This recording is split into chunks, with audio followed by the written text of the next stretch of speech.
How to log into Streamlabs account. So if you want to log into Streamlabs account, then first open up a browser, any browser that you are comfortable with, and I'll be here with Chrome browser.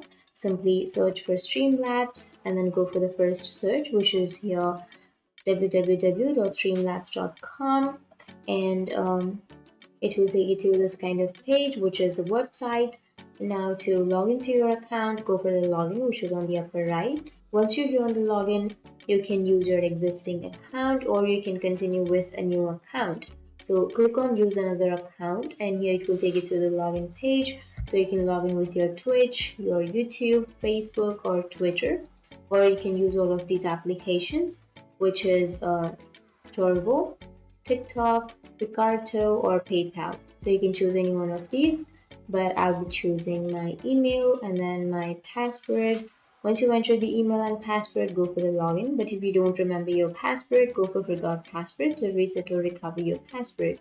But if you remember, enter the login.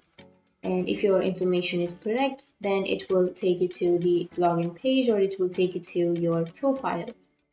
And if your information is correct, then it will log you into your account. That's it. And if you have any questions, feel free to comment below. Thanks for watching.